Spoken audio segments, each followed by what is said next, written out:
Now, joining me on the news to discuss this is a security expert and CEO, Global Peace and Life Rescue Initiative, Melvin Ejeh.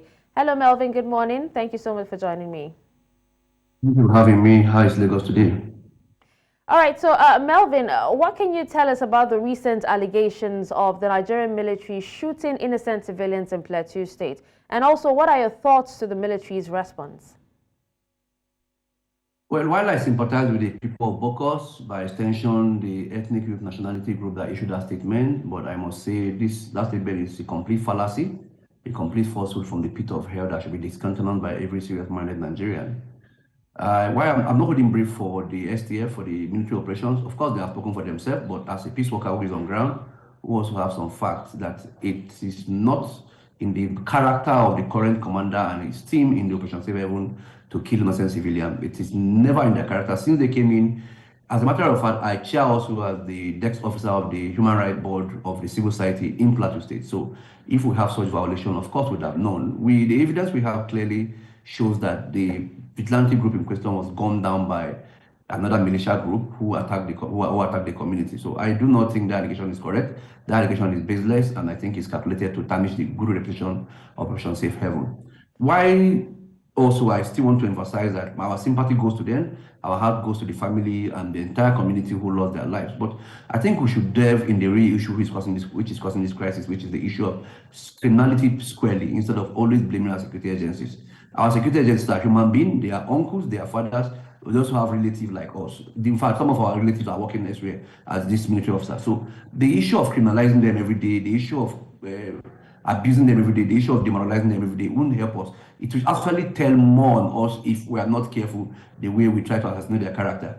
To the best of my knowledge, the commander in Bokkos, the step-up commander in Bokkos, the GOC have been up and doing to ensure that this crisis is finished. They have been neutral so far. We've not had one case of human rights violation against the current commander and his men. If we do, we'll say it. We're not afraid of anybody. But for now, we don't have. So it's actually baseless and senseless and actually calculated to continue to rubbish the image of these good guys who are working tirelessly to keep us safe in this country. All right, Melvin, you actually did say that, the killings were actually blamed on a militia and not the army. It actually seems kind of similar with what happened in Delta State.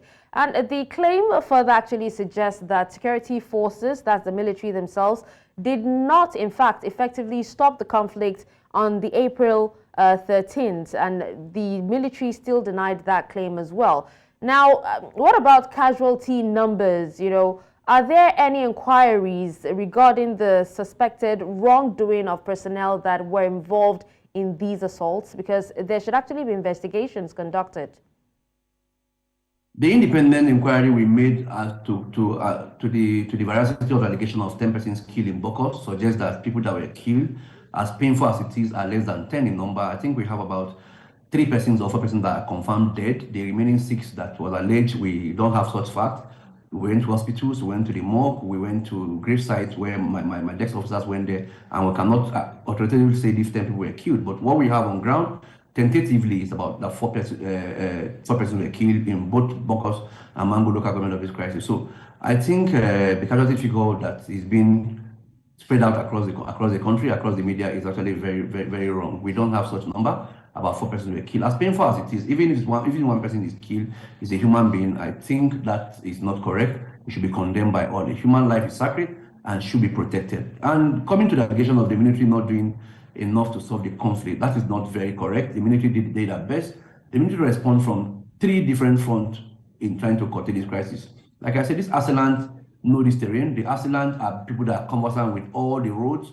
They are conversant with all the terrains. They are conversant with all the inroad and outroad of this community. So the plan to attack. So there will be more tactical in the attack. Most times when they attack, they just hit and run. They don't stay to face our military men. So for people to just always try to make it look as if the effort of our men in uniform is not paying off, is not correct. They responded actually. The casualty figure would have been more if they didn't respond. They responded actually. They chased the assailant. As a matter of fact, arrests have been made in this regard, and very soon.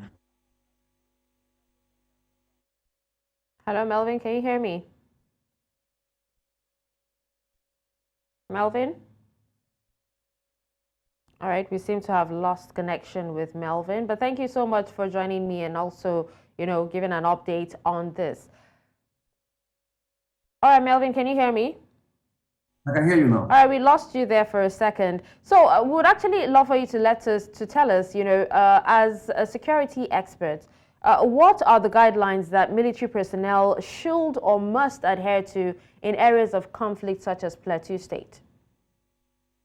I think the military personnel should remain more professional. They should be more not deterred by the statement coming out from some of these naysayers who are out to demoralize them. They should face their work professionally and ensure that these bad guys are uprooted and taken out of circulation in our society. They should see themselves as people who are called to serve Nigerian, as people who are called to make sacrifice for our safety. They shouldn't be demoralized. They shouldn't be carried. They shouldn't be demoralized by the action of these few guys who don't support them. But I think I'm calling on the larger society to support our military.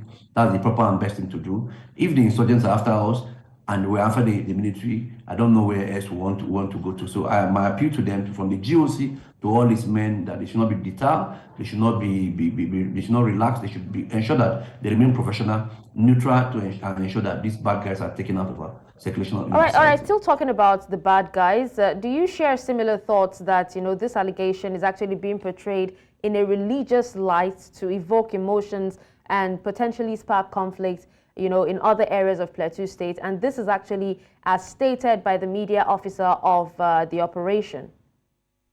I agree absolutely. The issue in Plateau State, yes, sometimes it do have some kind of religious coloration, but the issue in Plateau State mostly is the issue of criminality, especially the recent one in Mangu and Bokkos is actually criminally based. If by the time we deal with the criminal aspect of this conflict, we will not have issue. Like the Mangu, the average Magavul man lives together with his Muslim brother. You see one family where you have 5 Muslims, 5 Christians, they live together over the years. So I don't think it's the issue of religion per se, it's the issue of criminality. By the time we begin to speak to our children who are criminals, by the time we begin to address this issue of criminality, we'll have a better Plateau State. So I think people should deviate from that issue of religion and face the real issue, which is criminality. We should come together, sit down together, and discuss those issues that are affecting our society today, which is purely criminality.